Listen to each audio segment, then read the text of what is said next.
कौन प्रताड़ित कर रहा है आपको? जी हमारा सौतेला बेटा इम्तियाज़ खान। जी हाँ, बहुआ निवासी मैं रजिया बेगम बोल रही हूँ। जी। और मेरे पति 2023 में ख़त्म हो गए हैं, आशिक हुसैन। उसके बाद सौतेला लड़का हमको घर से निकालना चाह रहा, पूरी संपत्ति लेना चाह रहा है। अजी वो हमें मारने की धमकी दे रहे हैं। और जो हमारे किराएदार है दुकान, 3 दुकानें मेरी हैं, 2 दुकानें वो लिए हुए हैं, 1 दुकान मैं कादरी को दी हुई हूँ और उसी से मेरा जीवन यापन चल रहा है। और वो मारना चाहते हैं और धमकी दे रहे हैं। इनका नाम कादरी का नाम लगाना चाह रहे हैं। हमेशा धमकी यही हमें देते हैं कि हम तुम्हें मार डालूंगा। मतलब आपके जो बेटे हैं, दूसरी पत्नी के जो बेटे हैं जी। वो आपको मारना चाहता है, मारने के बाद कादरी मोबाइल साहब को जो ऑनर है उनको फंसाना चाहते हैं। जी जी। और क्या समस्या है आपको? अजी मुझे घर से निकालना चाहते हैं और वो सरकारी टीचर हैं, उनको 90,000 रुपया भी मिलता है सरकारी, और वो हमें 1 रुपया खर्चे के लिए नहीं देते हैं। और हमेशा कहते हैं कि मैं तुम्हें मार डालूंगा, घर कुछ नहीं लेने दूंगा। और जी हमें अभी पेंशन भी नहीं मिल रही है। और मेरे पति आशिक हुसैन एमी में फौज में थे।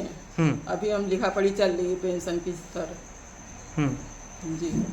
क्या सरकार से आप मांग करती हैं? जी मेरा सरकार से यही मांग है, मैं हाथ जोड़ के यही निवेदन करती हूँ कि मुझे मेरा किराया लेने दें और मेरे पास खाने पीने का कोई सहारा नहीं है सर। हाँ। न्याय मांगती हैं आप? जी कि जो आपको अधिकार है वो दिलाया जाए।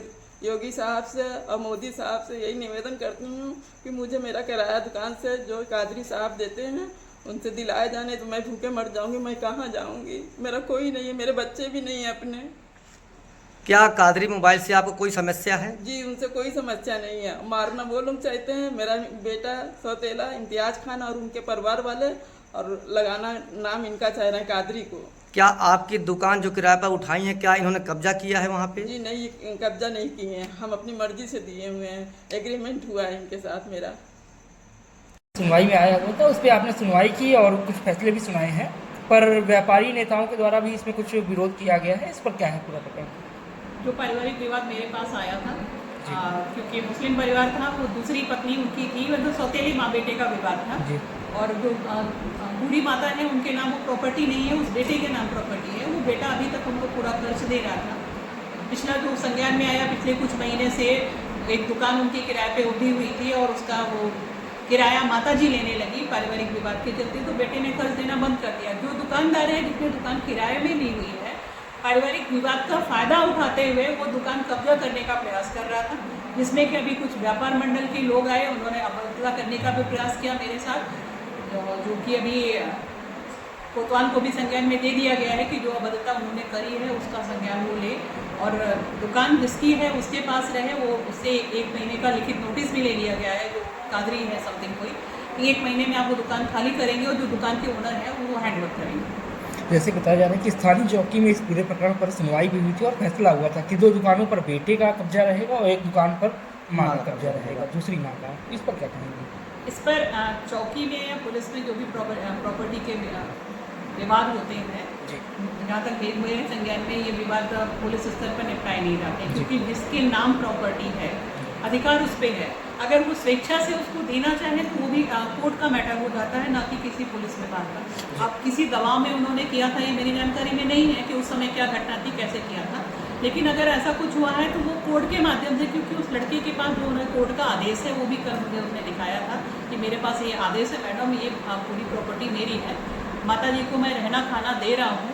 अब वो किस संज्ञान में, किस विषयवश उन्होंने ऐसा किया है, ये जांच का विषय है। आगे महिला थाने को मैंने दे भी दिया है, उसको एक बार वो जांच कराने। महिला का कहना है कि जो हमारा बेटा है उसके द्वारा हमारी हत्या कराकर और कादरी को फंसाने की साजिश रच रहे हैं।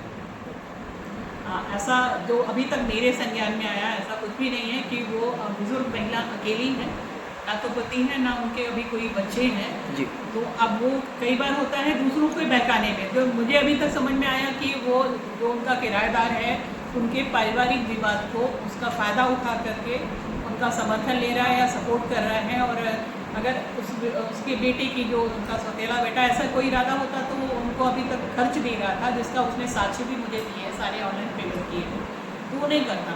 अगर सौतेले बेटे होने के नाते वो उनका खर्च उठा रहा है तो उनका भ्रम हो सकता है कई बार दूसरों के कहने से, क्योंकि उनकी भी एज ज़्यादा है, हम अपने मन में बना लेते हैं कि नहीं हमारे साथ ये ऐसा करना चाह रहा है। हो सकता है किराएदार के द्वारा उनके दिमाग में भर दिया गया हो कि तुम्हारे साथ ये ऐसा कर सकता है, तुम हमारे साथ आ जाओ। ये जाँच का विषय है, जाँच में जो भी चीज़ें होंगी वो सामने आ जाएंगी। Thank you.